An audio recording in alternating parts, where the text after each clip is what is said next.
ગટર બહાર કાઢ્યા તો અમારે પાછલા પૈસા જે અમે ગટરો બહાર કાઢી છે નથી કોર્પોરેશન વાળા કોઈ જોવા આવતા નથી। ગટરનું પાણી અમારા ઘરમાં આવે છે, ચોમાસામાં પાણી ભરાય છે, ચોમાસામાં અમને પાણી ઘરમાં સંડાસનું આવે છે, એની જવાબદારી કોર્પોરેશન લેશે।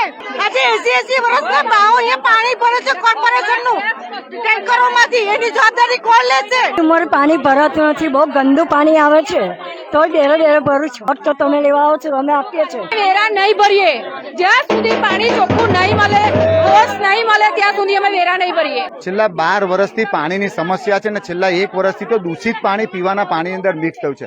વારંવાર ચૂંટાયેલા પ્રતિનિધિઓને જાણ કરી તેમ છતાં પણ કોઈ પણ પ્રકારનું નિરાકરણ નથી આવ્યું। મોદી સાહેબના નામ પર આ લોકો ભાજપને મત આપ્યો છે, પરંતુ એનું પરિણામ તમે જુઓ કે આજે એટલા બધા સત્તાની અંદર મદમસ્ત થઈ ગયા છે કે ચૂંટાયેલા પ્રતિનિધિઓને અહીંયા આવવાનો સમય નથી। અહીંયા પાણીનો નિકાલ નથી, ગટરની કોઈ સુવિધા નથી, પીવાના પાણીની સુવિધા।